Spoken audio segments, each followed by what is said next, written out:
Good morning friends, my name is Pratik और आप सब लोगों का स्वागत है मेरे चैनल इकोनॉमिक्स हंटर्स में। बेसिकली हुआ क्या कि मैंने जो पिछला डायग्राम वाला चैप्टर आप लोगों को पढ़ाया था, मेरे पास कुछ स्टूडेंट्स का कॉल आया, बोले सर इस डायग्राम वाले चैप्टर को थोड़ा सा और डिटेल में समझाइए, हमारे को स्लोप का और ज़्यादा थोड़ा सा जो किस तरीके से हम उसको यूटिलाइज करते हैं वो थोड़ा सा समझाइए। कहाँ पर हम किसी चीज़ को मैक्सिमाइज करते हैं, कहाँ हम मिनिमाइज समझते हैं, इन चीज़ों को थोड़ा सा समझाइए। स्लोप का हमें यूज़ बताइए और स्लोप के कंपैरिजन से रिलेटेड चीज़ें भी मेरे से पूछी गई। तो फिर मैंने ये डिसाइड किया कि मैं इस डायग्राम वाले चैप्टर के अंदर आप लोगों को सारे के सारे डायग्राम, चाहे टोटल यूटिलिटी और मार्जिनल यूटिलिटी के हों, टोटल रेवेन्यू मार्जिनल रेवेन्यू के हों, चाहे आपके डिमांड वाले डायग्राम हो, चाहे पीपीसी के डायग्राम हो, चाहे आपके टोटल कॉस्ट और मार्जिनल कॉस्ट से रिलेटेड डायग्राम हो, इन सभी डायग्राम्स को मैं आपको आज के हमारे इस पूरे के पूरे एपिसोड में आप लोगों को पूरी तरीके से डिटेल से पढ़ाएंगे। तो हो सकता है ये वीडियो थोड़ा सा लंबा हो जाए, क्योंकि इसमें आपके माइक्रो इकोनॉमिक्स की पूरी बुक का एक तरीके से सार है। तो आज हम आपको लेके चल रहे हैं, कल लास्ट टाइम हमने आपको जो बताया था, हमने आपको बताया था मार्जिनल जो होता है वो टोटल में रेट ऑफ चेंज को बताता है। और दो तरीके के रिलेशन होते हैं, या तो पॉजिटिव होगा या नेगेटिव। डिक्रीजिंग अगर मार्जिनल है और पॉजिटिव रिलेशन है तो टोटल का डायग्राम आपका क्वासी कॉनकेव होगा, ये मैंने आपको बताया था। और अगर decreasing rate of change, marginal आपका डिक्रीजिंग है और नेगेटिव रिलेशन है तो आपका डायग्राम कॉन्वेक्स होगा, ठीक है। और अगर आपके मार्जिनल आपका कांस्टेंट है और पॉजिटिव रिलेशन है तो एक स्ट्रेट लाइन होगी अपवर्ड। मार्जिनल आपका अगर नेगेटिव है और आपके ये कांस्टेंट है, मार्जिनल अगर आपका कांस्टेंट है और रिलेशन आपका नेगेटिव है तो आपका डायग्राम नेगेटिवली स्लोप्ड एक स्ट्रेट लाइन होगी। ये चीज़ें हम लोगों को पता थी। उसके अलावा अगर मार्जिनल आपका इंक्रीजिंग है और पॉजिटिव रिलेशनशिप है तो आपका टोटल का डायग्राम आपका क्वासी कॉन्वेक्स होगा।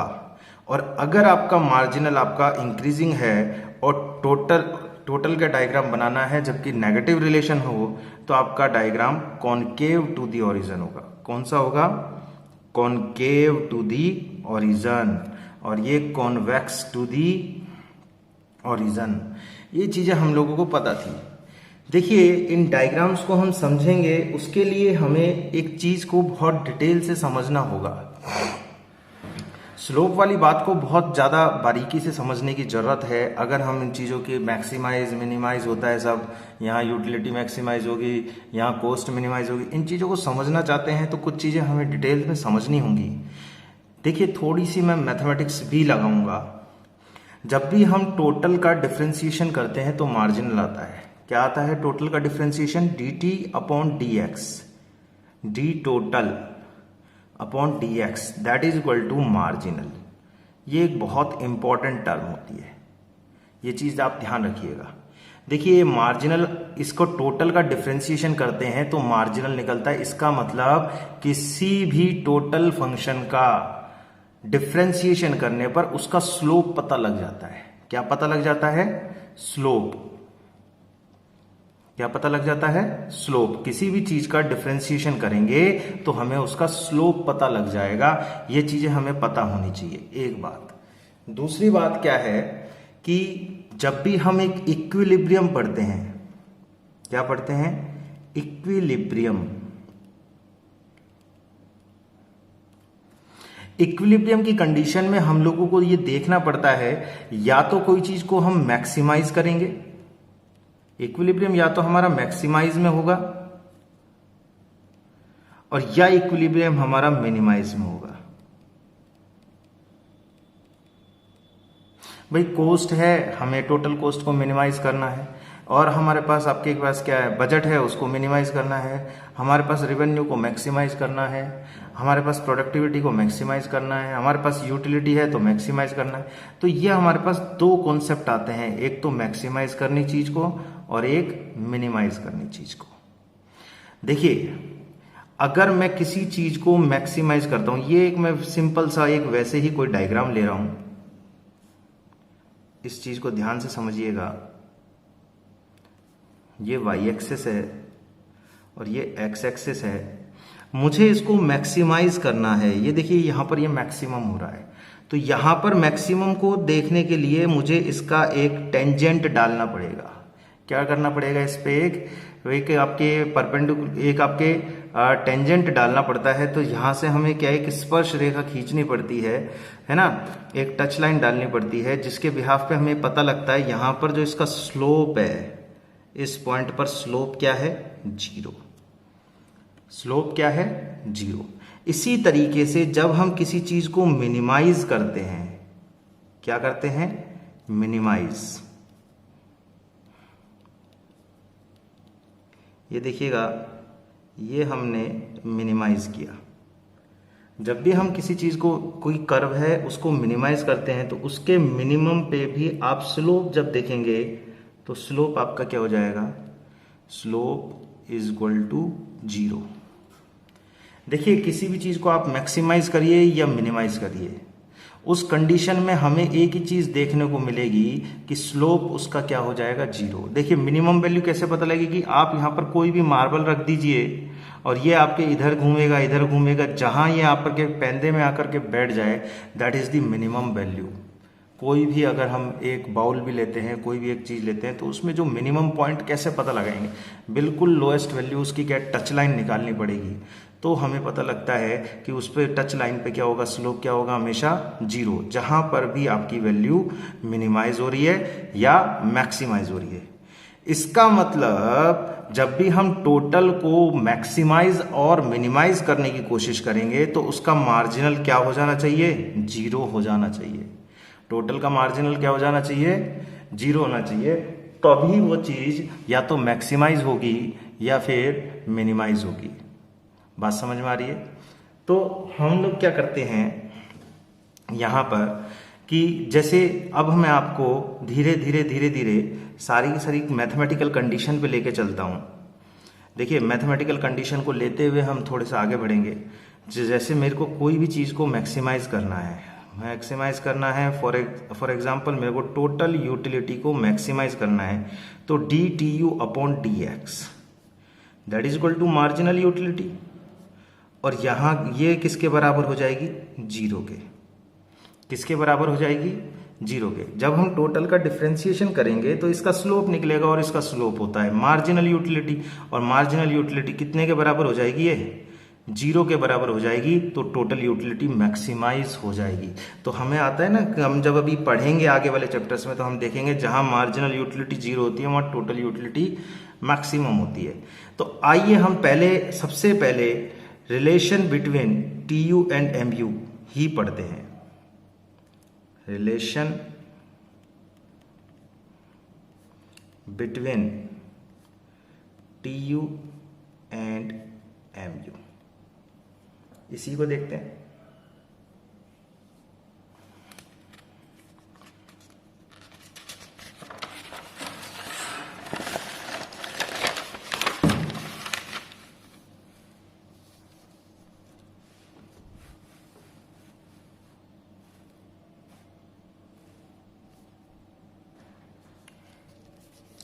देखिए, relation between T U and M you,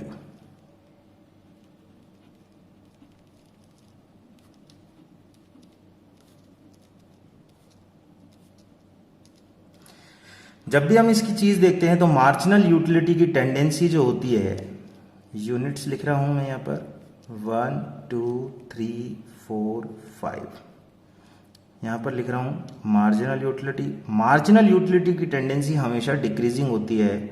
40 30 20 10 and 0, और ज्यादा कर देंगे तो ये माइनस का 10 भी हो जाएगा, नेगेटिव भी हो जाएगी। अब देखिए, टोटल निकालने का तरीका क्या होता है? फर्स्ट यूनिट पे जितना मार्जिनल होता है उतना ही आपका क्या होता है? टोटल होता है। जब सेकंड यूनिट पे आप टोटल निकालना चाहेंगे तो ये क्यूमुलेटिव होता जाएगा। कैसे करेंगे? दिस प्लस दिस, और इसको यहां पर लिख देंगे प्लस करके 70 plus 20 that is 90 plus 10 is equal to 100 plus 0 is equal to 100, और 100 plus -10 that is equal to 90। इस तरीके से हम जब क्यूमुलेटिव करते जाते हैं तो क्यूमुलेटिव करने से हमारे पास टोटल निकल के आता है। अब देखिएगा जब हम डायग्राम बनाएंगे तो क्या होगा। देखिए इन डायग्राम को चाहें तो हम प्लॉट भी कर सकते हैं और चाहें तो हम बिना आपके स्केल और बिना किसी आपके मेजरमेंट के भी इस डायग्राम को बना सकते हैं। किस तरीके से बना सकते हैं, देखिए डायग्राम आपके एक्सेस बनाने के लिए तो मैं इस्तेमाल करूंगा स्केल।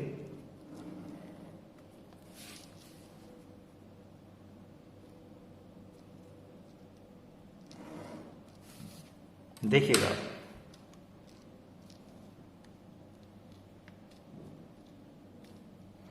यहां पर आपके लिख रहा हूं मैं total utility and marginal utility, total utility and marginal utility, और यहां मैं लिख रहा हूं कंजम्पशन।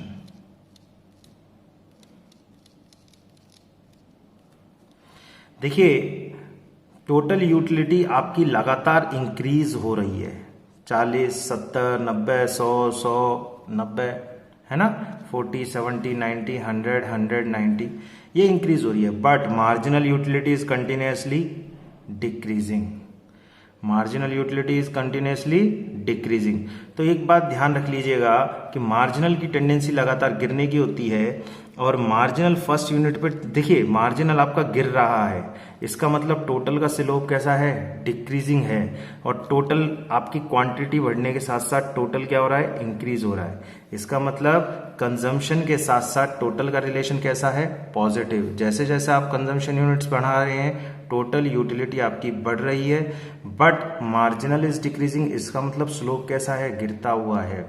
तो इसका मतलब जो टोटल का डायग्राम बनेगा हमारा वो बनेगा इस शेप का, ठीक है। अब देखिए जहां पर टोटल मैक्सिमम है वहां से एक हमने परपेंडिकुलर डाल लिया और इसके बाद हम देखते हैं जहां ये फर्स्ट यूनिट है। देखिए फर्स्ट यूनिट पर टोटल और मार्जिनल दोनों के दोनों क्या है, बराबर। फर्स्ट यूनिट पर क्या है, दोनों के दोनों बराबर। और जहां मार्जिनल 0 हो गया वहां टोटल क्या है, मैक्सिमम। मार्जिनल जहां 0 होता है वहां टोटल क्या होता है, मैक्सिमम। तो इन दोनों लाइंस को आप मिला दीजिए, इन दोनों पॉइंट्स को आप मिला दीजिए और एक कर्व बन जाएगा, that is marginal utility curve. और ये क्या बन गया आपका, टोटल यूटिलिटी कर्व। देखिए जब तक आपका मार्जिनल आपका डिक्रीज हो रहा है तब तक टोटल आपका डिक्रीजिंग रेट से बढ़ रहा है। कौन सी रेट से बढ़ रहा है, डिक्रीजिंग रेट से बढ़ रहा है। जैसे ही मार्जिनल आपका 0 हुआ टोटल आपका मैक्सिमम हो गया, और जैसे ही मार्जिनल आपका नेगेटिव हुआ टोटल ने गिरना स्टार्ट कर दिया। तो जब भी हम इनके रिलेशन पर लिखेंगे तो रिलेशन में भी हमें यही चीज लिखनी होती है, रिलेशन में हमें यही चीजें लिखनी होती है। फर्स्ट क्या लिख देंगे, एट फर्स्ट यूनिट,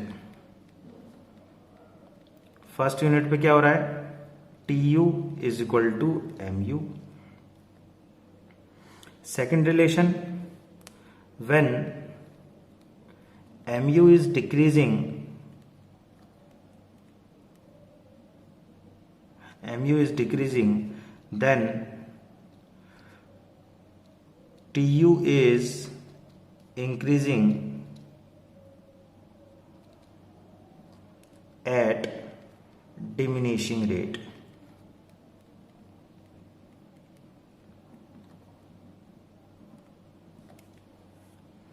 फिर उसके बाद थर्ड आपके पास क्या देखने को मिलेगा, when MU is 0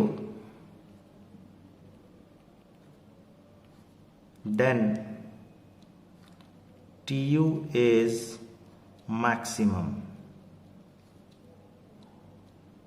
MU जहां 0 है टोटल वहां क्या है, मैक्सिमम है। देखिए यहां पर इसका स्लोप देखिए आप, ये स्लोप क्या है, यहां पर 0 है।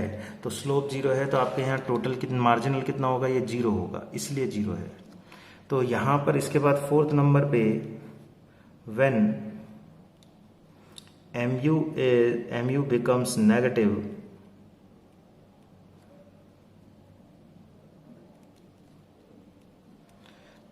TU start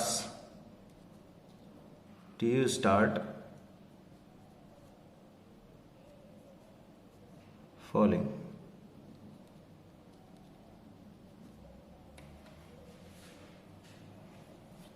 तो ये हमारे TU और MU के रिलेशन हो जाते हैं। इसी तरीके से जब हम आपके TU वाले चैप्टर के बाद हम आगे बढ़ते हैं और हम आगे बढ़ कर के पहुंचते हैं डिमांड वाले चैप्टर के अंदर, तो डिमांड वाले चैप्टर के अंदर जब हम देखते हैं, देखिए डिमांड वाले चैप्टर के अंदर हम लोगों को क्या चीज देखनी पड़ती है,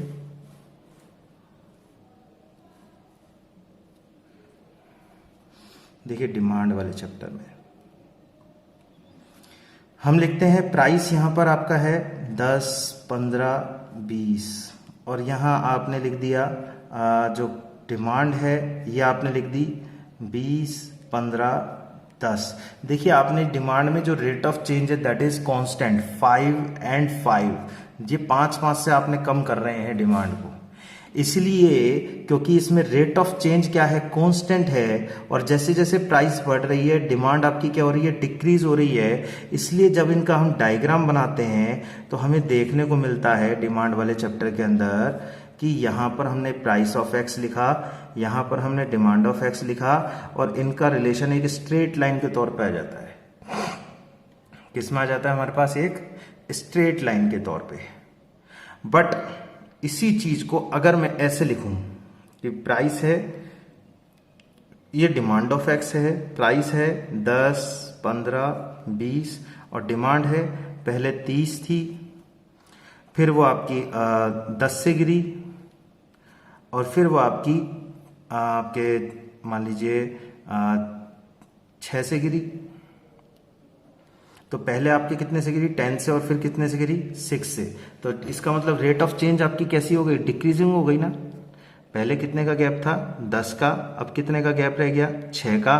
तो ये रेट ऑफ चेंज कैसी हो गई, डिक्रीजिंग। इस कंडीशन में जो ये डिमांड वाला कर्व बनेगा वो इस शेप को बन जाएगा, ये आपका डीडी कर्व बन जाता है इस शेप में। तो बेसिकली कई बार हम लोग क्या है कंफ्यूजन में पड़ जाते हैं, हमेशा ज़्यादा से ज़्यादा हम कांस्टेंट वाला कर्व देखते हैं, रेट ऑफ चेंज जिसकी कांस्टेंट होती है, तो हमें लगता है डिमांड कर्व की जगह डिमांड लाइन बनने लग गई है, लेकिन ऐसा नहीं है। डिमांड कर्व का मतलब ये होता है जिस भी आपके टर्म के आगे कर्व लग जाता है उसका मतलब ही ये होता है कि वो कोई एक कर्विक शेप भी ले सकता है और एक स्ट्रेट लाइन भी हो सकता है अकॉर्डिंग टू सिचुएशन। ठीक है, तो इसीलिए कभी भी ये कंफ्यूजन मत क्रिएट कीजिएगा कि डिमांड में केवल और केवल एक लाइन बनेगी या एक कर्व बनेगा। ठीक है, तो ये वाले डिमांड के अंदर ये दो चीजें बहुत इंपॉर्टेंट है कि ये डिपेंड करता है कि आप रेट ऑफ चेंज क्या रख रहे हैं। ठीक है, एक हमारे पास इंडिफरेंस कर्व वाली बात आ जाती है, इंडिफरेंस कर्व। इंडिफरेंस कर्व के अंदर हम कंजम्पशन की बात करते हैं दो कमोडिटीज के, जैसे एप्पल एंड बनाना को ले लिया,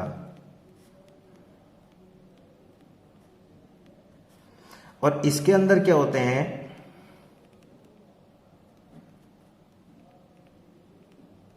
कॉम्बिनेशंस होते हैं, ए बी सी डी, है ना, इस तरीके के कॉम्बिनेशन होते हैं। तो यहां पर ले रहा हूं 1 2 3 4 5। देखिए इसमें एप्पल और बनाना में ये जो इंडिफरेंस कर्व की बात बोलते हैं, इसमें होती है मार्जिनल रेट ऑफ सब्स्टिट्यूशन। क्या बोलते हैं इसे, मार्जिनल रेट ऑफ सब्स्टिट्यूशन। ये इसमें स्लोप को बताएगा, ये बात ध्यान रखना। इसमें किस चीज को बताएगा, ये स्लोप को।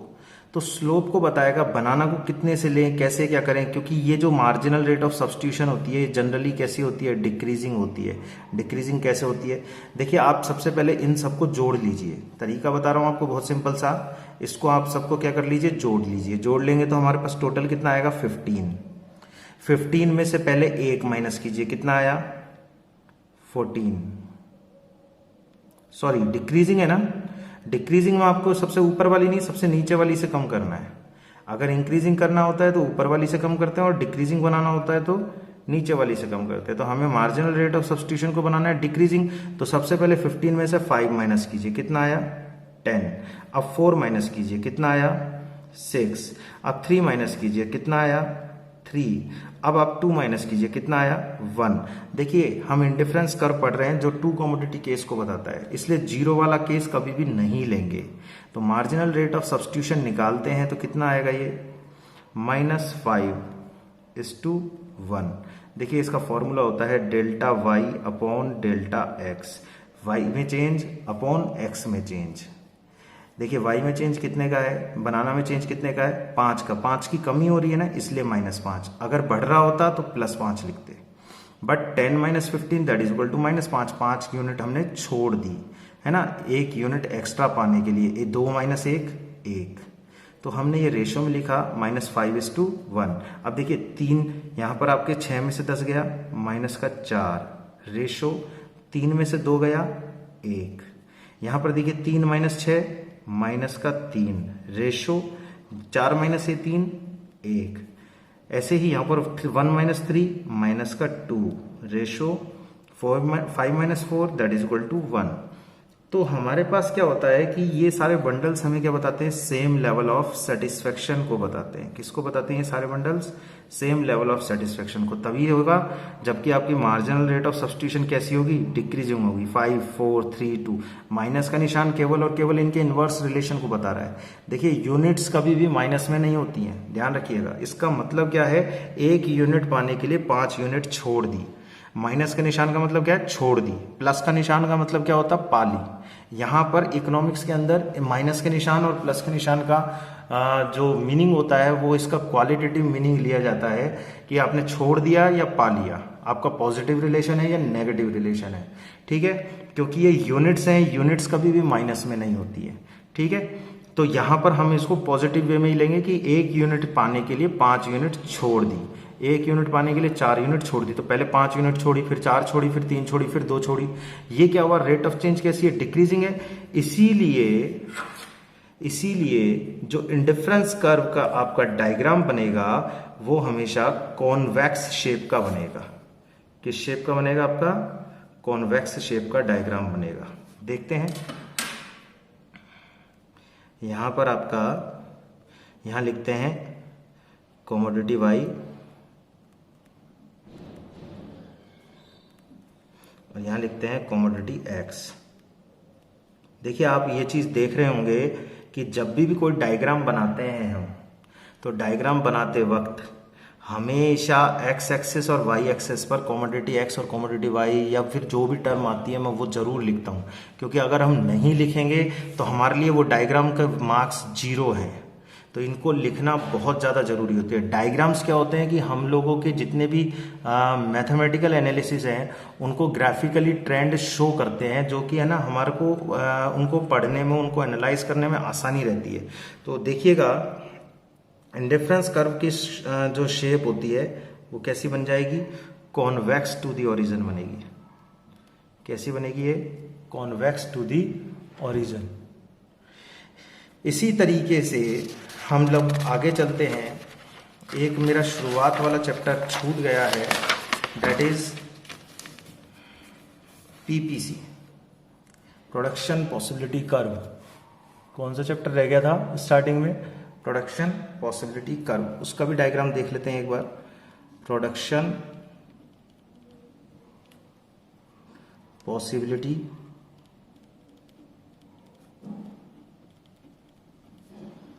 कर्व। देखिए प्रोडक्शन पॉसिबिलिटी कर्व का डायग्राम, यहाँ पर इसके अंदर क्या होते हैं, 2 कमोडिटीज के प्रोडक्शन की बात करते हैं, प्रोडक्शन पॉसिबिलिटीज देखते हैं। तो 2 कमोडिटीज जो हैं, मान लीजिए गन है और बटर है, हम इसके प्रोडक्शन की पॉसिबिलिटीज देख रहे हैं। तो यहाँ पर हम वही कॉम्बिनेशंस लिखेंगे। ठीक है, ABCDE लिख लिए। आपको वही काम करना है, 1 2 3 4 5। देखिए एक बात ध्यान रखिएगा, प्रोडक्शन पॉसिबिलिटी कर्व में जो रेट ऑफ चेंज होती है उसको बोलते हैं marginal rate of transformation x for y. क्या बोलते हैं इसको, मार्जिनल रेट ऑफ ट्रांसफॉर्मेशन।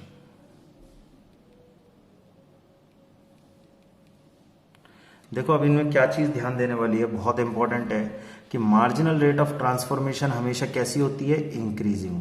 और देखिए जब हम दो चीज़ों का प्रोडक्शन कर रहे हैं, हमारे पास रिसोर्सेज लिमिटेड है और दो चीज़ों को प्रोडक्शन करना है, तो डेफिनेटली अगर मैं एक का प्रोडक्शन बढ़ाना चाहता हूं तो दूसरे का सेक्रीफाइस करना पड़ेगा।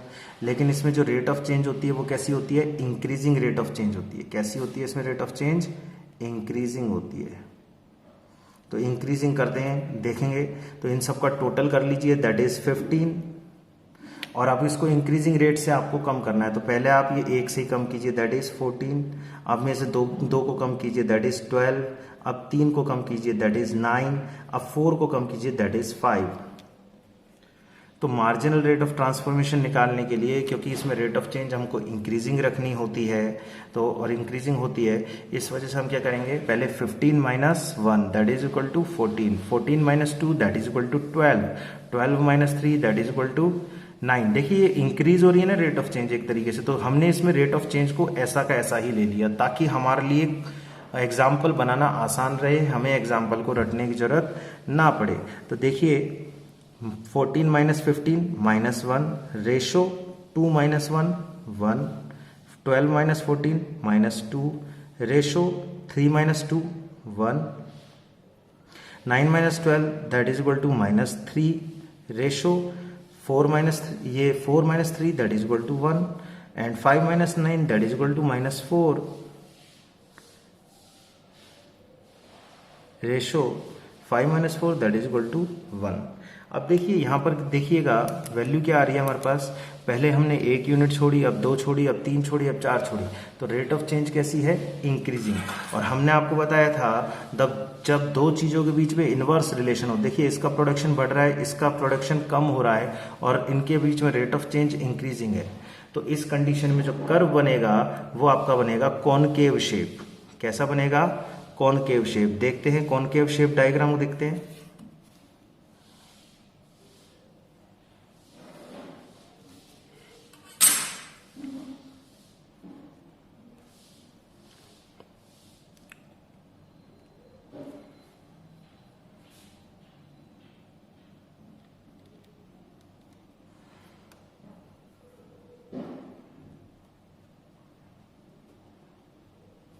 सॉरी थोड़ा सा चेंज करेंगे इसमें, इधर आप गन लिखेंगे और इधर आप बटर लिखेंगे,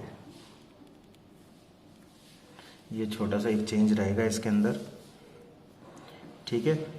और अब देखिएगा ये जो शेप बनेगी ये कैसी बनेगी, कॉनकेव शेप बनेगी। क्यों, क्योंकि रेट ऑफ चेंज कैसी आपकी है, इंक्रीजिंग है। रेट ऑफ चेंज कैसी आपकी है, इंक्रीजिंग। क्योंकि रेट ऑफ चेंज इंक्रीजिंग है इसीलिए हमारा जो कर्व है वो कॉनकेव शेप बना है, और कोई रीजन नहीं है कॉनकेव शेप बनने का।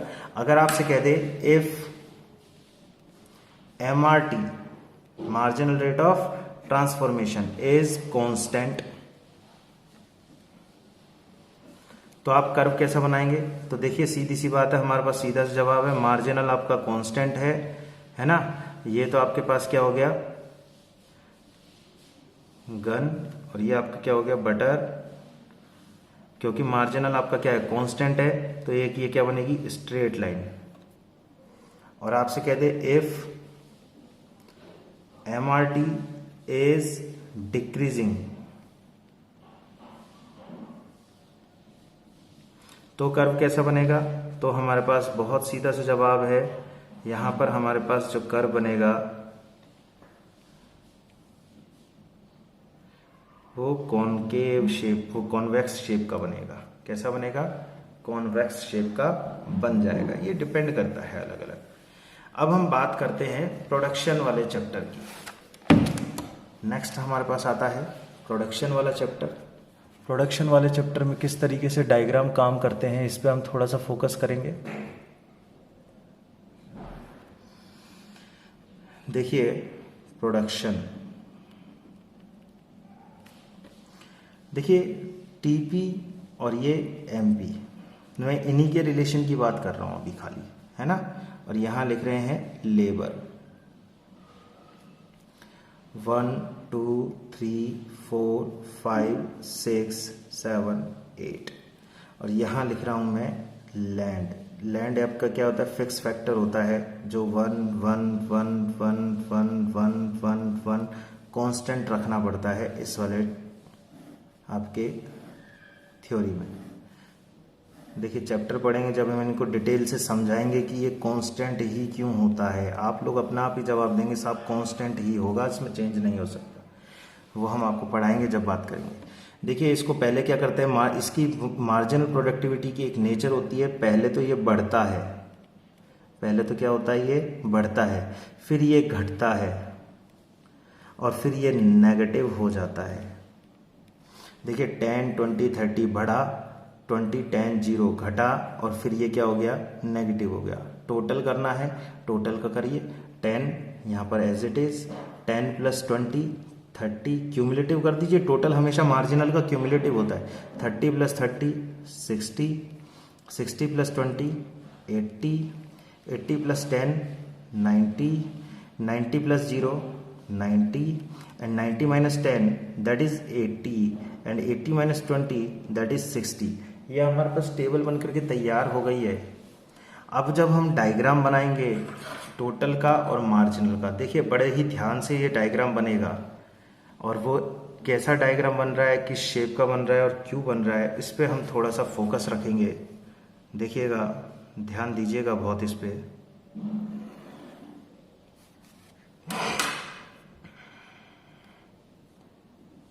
देखिए मैं लिख रहा हूँ टीपी एंड एमपी।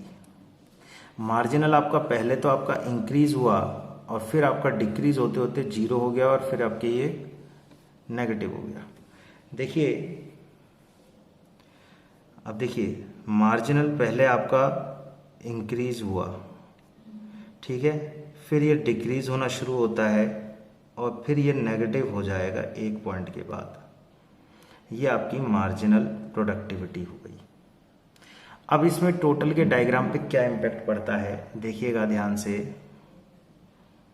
देखिए मार्जिनल आपका इंक्रीज हो रहा है तो आपका जो टोटल वाला कर्व है स्टार्टिंग में इंक्रीजिंग रेट से बढ़ेगा, तो देखिए इसको इंक्रीजिंग रेट से बढ़ाइए। जहाँ तक ये मार्जिनल आपका इंक्रीज मैक्सिमम है वहीं तक ही आपका इंक्रीजिंग रेट से बढ़ता है। देखिए ये आपने टोटल जो है आपका पहले आपका किस रेट से बढ़ा है, ये इंक्रीजिंग रेट से बढ़ा है जब तक आपका मार्जिनल मैक्सिमम है। ये आपने इंक्रीजिंग रेट से बढ़ाया, उसके बाद मार्जिनल आपका गिरना स्टार्ट हो गया और यहाँ पर क्या हो गया, 0। तो जहाँ पर मार्जिनल 0 हो गया वहाँ पर टोटल क्या होता है, मैक्सिमम होता है। तो इसको हम लेके चलते हैं।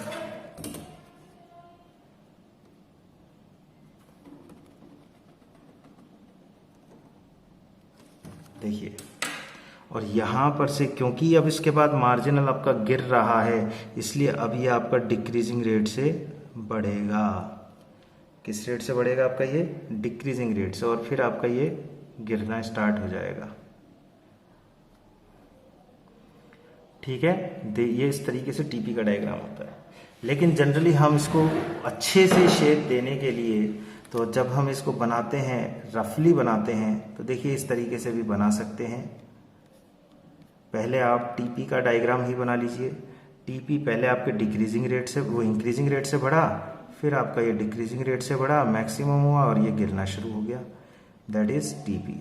जहाँ पर टीपी मैक्सिमम है वहाँ पर आप एक परपेंडिकुलर डाल दीजिए और जहाँ पर आपका ये रेट ऑफ चेंज हो रही है वहाँ से भी एक परपेंडिकुलर डाल लीजिए और फिर आपने यहाँ पर से टीपी को, एमपी को मैक्सिमाइज किया और फिर एमपी को क्या कर दिया आपने, 0 से मिला दिया। तो ऐसे भी करके आप कर्व बना सकते हैं। ये ज़्यादा अच्छा लग रहा है, बल्कि छोटा है मगर बढ़िया है। तो इस तरीके से भी ये कर्व बन सकता है आप लोगों का। ठीक है, तो ये मैंने आपको बड़ा कर्व बना दिया। ये थोड़ा सा क्या है, ये ऊपर की तरफ ज़्यादा खिंच गया और ये वाला भी थोड़ा सा कर्व अटपटा सा बन गया, बट ये वाला कर्व आपका बिल्कुल सही कर्व बना है। इस तरीके से हम यहाँ क्या देखते हैं, यहाँ पर जो जहाँ टीपी मैक्सिमम है यहाँ पर स्लोप क्या है, जीरो। तो ये मार्जिनल क्या है यहाँ पर, जीरो। मार्जिनल जीरो है तो टोटल प्रोडक्टिविटी मैक्सिमम है। देखिए हम क्या लिखेंगे, जब तक एमपी आपका बढ़ रहा है टीपी आपका इंक्रीजिंग रेट से बढ़ रहा है। जब तक एमपी बढ़ रहा है टीपी आपका इंक्रीजिंग रेट से बढ़ रहा है। When MP is increasing then TP is increasing at increasing rate. When MP is decreasing, TP is increasing at diminishing rate, and when MP is zero, TP is maximum, and when MP becomes negative, TP starts falling. इस तरीके से हमारे पास ये diagrams बनते हैं। इसके बाद हमारे पास अगले डायग्राम आते हैं प्रोडक्शन के बाद, कोस्ट वाले।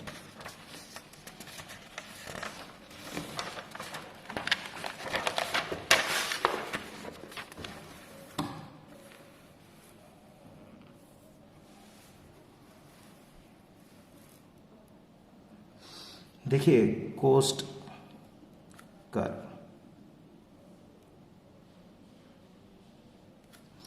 कोस्ट कर्व के अंदर हम लोग जो डायग्राम लेके चल रहे हैं वो टीसी से एमसी और एमसी से टीसी कर्व बनाने को लेकर के चलेंगे, और एसी एवीसी एएफसी कर्व हम इसमें आपको नहीं लेंगे, ये हम चैप्टर पढ़ाएंगे तभी लेंगे। ठीक है, देखिए टोटल कोस्ट और मार्जिनल कोस्ट कर्व के रिलेशन कैसे होते हैं, थोड़ा सा उस पर ध्यान देते हैं। यहाँ मैं लिख रहा हूँ टीसी और यहाँ लिख रहा हूँ आपके पास आउटपुट, है ना, और यहाँ लिख रहा हूँ आपके पास, देखिए यहाँ टीसी भी नहीं लिखिए, टीवीसी लिखिए, क्योंकि मार्जिनल के समीशन से क्या बनता है, टीवीसी बनता है। समीशन ऑफ एमसी बराबर टीवीसी। टीसी और टीसी बराबर होता है टीएफसी प्लस टीवीसी। तो टीवीसी में टोटल फिक्स्ड कॉस्ट को ऐड करते हैं तो टीसी बनता है। तो हम तो केवल और केवल मार्जिनल और टोटल के रिलेशन को थोड़ा सा बता रहे हैं, इनके कर्व्स को थोड़ा सा बता रहे हैं। तो मार्जिनल कॉस्ट और यहाँ पर आउटपुट, देखिएगा किस तरीके से डायग्राम बनेंगे। देखिए मार्जिनल कॉस्ट आपका पहले इस शेप का होता है, यू शेप कर्व होते हैं मार्जिनल कॉस्ट। तो जहाँ आपका ये मिनिमम आ रहा है मार्जिनल, वहाँ से आप एक टेंजेंट लेकर के चलिएगा, टेंजेंट के परपेंडिकुलर लेकर चलिएगा। अब देखिएगा मार्जिनल ये डिक्रीज हो रहा है, तो टोटल कॉस्ट जो आपकी बढ़ेगी वो आपकी डिक्रीजिंग रेट से बढ़ेगी। किस रेट से बढ़ेगी आपकी, ये डिक्रीजिंग रेट से बढ़ेगी। मार्जिनल जब तक आपका डिक्रीज हो रहा है, टोटल कॉस्ट कर्व आपका किससे बढ़ेगा, डिक्रीजिंग रेट से बढ़ेगा। और जैसे ही मार्जिनल आपका इंक्रीज होना स्टार्ट होता है, टोटल कॉस्ट कर्व आपका इंक्रीजिंग रेट से बढ़ना स्टार्ट हो जाता है। तो ये आपका टोटल वेरिएबल कॉस्ट बन जाता है। तो इसीलिए जब हम डायग्राम बनाते हैं टोटल वेरिएबल कॉस्ट का, तो वो आपका इन्वर्स एस शेप होता है। कई बार क्या होता है, बच्चे गड़बड़ कर देते हैं, ये आपका इसका कर्व बनाने, ऐसे बनाने की जगह ऐसे बना देते हैं, तो ये शेप गलत है। एक्चुअल शेप कौन सी होगी, ये वाली। क्यों, क्योंकि इसकी शेप कैसी है, मार्जिनल प्लस डिक्रीज हो रहा है तो ये डिक्रीजिंग रेट से बढ़ेगा, और फिर ये इंक्रीज हो रहा है तो फिर ये कौन सी रेट से बढ़ेगा, इंक्रीजिंग रेट से बढ़ेगा। ये आपके कॉस्ट कर्व के डायग्राम होते हैं। ठीक है, अब हम लेकर के चलते हैं आपको रेवेन्यू कर्व पे। तो रेवेन्यू कर्व के डायग्राम देखते हैं। देखिएगा मार्केट के अंदर तीन तरीके के कंपटीशन होते हैं। एक तो होता है आपके पास परफेक्ट कंपटीशन।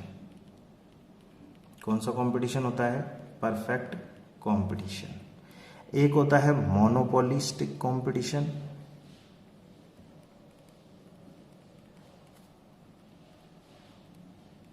और एक होता है आपके पास मोनोपोली।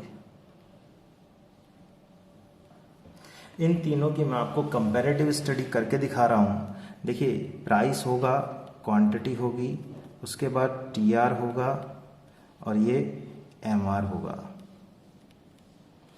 प्राइस, क्वांटिटी, टीआर और ये एमआर। प्राइस, क्वांटिटी, टीआर और ये एमआर। देखिए मैं आपके यहाँ क्वांटिटी ले रहा हूँ 1 2 3 4 एंड 5। प्राइस क्या होती है? कांस्टेंट होती है इसके अंदर। प्राइस इसमें क्या होती है? कांस्टेंट। इसलिए देखिए प्राइस इंटू क्वांटिटी क्या हो गया आपके पास? प्राइस इंटू क्वांटिटी क्या हो गया? 10 20 30 40 एंड 50। और मार्जिनल भी देखिए, फर्स्ट पे क्या होता है? टोटल एवरेज मार्जिनल तीनों बराबर होते हैं। फर्स्ट यूनिट पे क्या होता है? टोटल एवरेज और मार्जिनल तीनों के तीनों क्या होते हैं? बराबर। एवरेज रिवेन्यू को ही प्राइस बोलते हैं, ध्यान रखना। एवरेज रिवेन्यू को ही क्या बोलते हैं? प्राइस। और टोटल एवरेज और मार्जिनल फर्स्ट यूनिट पे क्या होते हैं? बराबर होते हैं रिवेन्यू के अंदर। अब देखिए डिफरेंस देखिए मार्जिन टोटल का 20 माइनस 10 का डिफरेंस आ रहा है ना। ये देखिए 10 का डिफरेंस आ रहा है। अब यहाँ देखिए यहाँ पर हुआ क्या? यहाँ पर मार्जिनल कैसा था? कांस्टेंट है। मार्जिनल कैसा है? यहाँ पर कांस्टेंट है।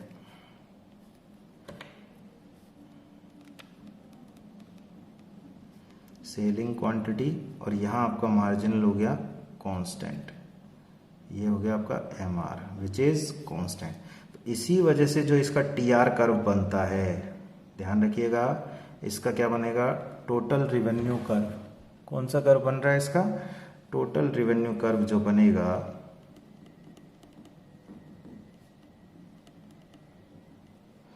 वो देखिएगा, टोटल रिवेन्यू कर्व कैसा बनेगा? इसका एक स्ट्रेट लाइन बनेगा। कैसा बनेगा? एक स्ट्रेट लाइन कर्व बनेगा।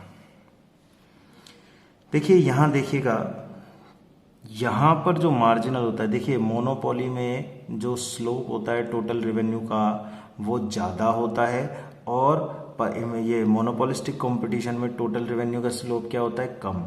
देखिए स्लोप का मतलब मार्जिनल। इसका मतलब मोनोपोली में MR तेजी से गिरेगा कंपेयर टू मोनोपोलिस्टिक कंपटीशन। तो क्वांटिटी हम यहाँ पर 1 2 3 4 5 ले लेते हैं, है ना। यहाँ पर हमको कम करना है 10 9 8 7 6 से कर लेते हैं। और यहाँ पर प्राइस, यहाँ पर 1 2 3 4 5, और यहाँ पर हम क्या कर लेते हैं? 10 9 8 ज़्यादा तेजी से गिरेगा ना, 6 4 एंड 2। और 6th यूनिट ले लेते हैं, दैट इज 0। और 7th यूनिट पे कितना हो जाएगा? -2। नेगेटिव भी जाता है ना। 6th यूनिट पे कितना हो जाएगा? ये आपका 5। और 7th यूनिट पे कितना हो जाएगा? ये 4। अब देखिएगा मार्जिनल से टोटल निकालेंगे तो टोटल का क्या निकालेंगे? 10 और 9 19, 19 + 8 27, 27 + 7 34 + 6 40 + 5 45 + 4 49। ये हमारे पास बना।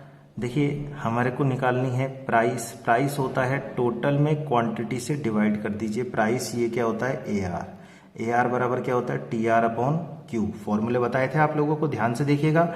TR total upon quantity is equal to average.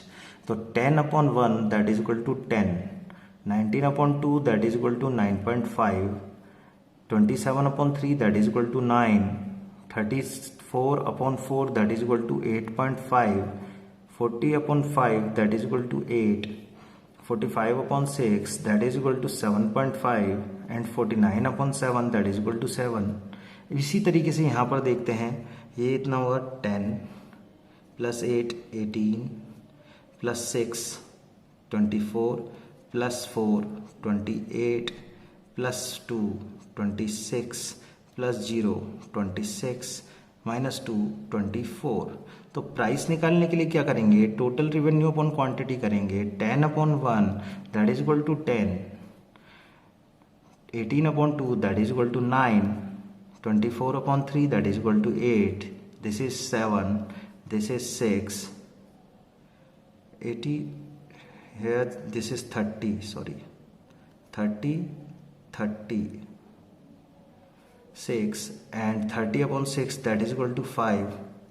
और ये हो जाएगा आपके पास 28 अपॉन 7 दैट इज इक्वल टू 4। तो इस तरीके से जब हम डायग्राम बनाएंगे इसके, तो देखिएगा ध्यान से किस तरीके का डायग्राम बनता है। एक चीज़ गौर करने वाली क्या है कि फर्स्ट यूनिट पर टी आर और एम आर दोनों क्या हैं, बराबर हैं। और देखिए मार्जिनल लगातार डिक्रीज हो रहा है, मार्जिनल क्या हो रहा है, लगातार डिक्रीज हो रहा है, लेकिन इसके कंपैरिजन में धीमी गति से डिक्रीज हो रहा है। तो इसका मतलब मोनोपोलिस्टिक कंपटीशन में टोटल रेवेन्यू का स्लोप कम होगा, मोनोपोली में टोटल रेवेन्यू का स्लोप ज़्यादा होगा। तो इसलिए हम यहाँ से डायग्राम एक कर्व लेते हैं, this is total revenue curve of monopolistic competition, और यहाँ टोटल रेवेन्यू मैक्सिमम है, तो यहाँ पर से आप एक परपेंडिकुलर डाल लीजिए, और this is average revenue curve, वो sorry marginal revenue curve, this is marginal revenue curve. ये आपके मार्जिनल रेवेन्यू और टोटल रेवेन्यू कर्व किसके अंदर हुआ, मोनोपोलिस्टिक कंपटीशन में। लेकिन अगर मैं बात करता हूँ मोनोपोली की, तो यहाँ पर कर्व्स की टेंडेंसी थोड़ी सी चेंज हो जाती है। देखिए नेचर दोनों मार्जिनल के भी गिरने की है, टोटल के भी आपके डिक्रीजिंग रेट से बढ़ने की है। देखिए मार्जिनल आपका जब तक डिक्रीज हो रहा है, टोटल रेवेन्यू आपका डिक्रीजिंग रेट से बढ़ रहा है। सेम टेंडेंसी यहाँ पर भी हमें देखने को मिलेगी, टी आर एम आर, और यहाँ पर हम लिखना भूल गए हैं सेलिंग क्वांटिटी। यहाँ क्या आएगा, सेलिंग क्वांटिटी। देखिए यहाँ पर से आप जो मार्जिनल का टोटल रेवेन्यू का कर्व है, इसका स्लोप थोड़ा सा ज़्यादा रखेंगे, और दिस इज टी आर, इसका स्लोप कम था, इसका स्लोप क्या है, ज़्यादा। और देखिएगा मार्जिनल यहाँ पर बहुत तेज़ी से गिरता हुआ बनेगा,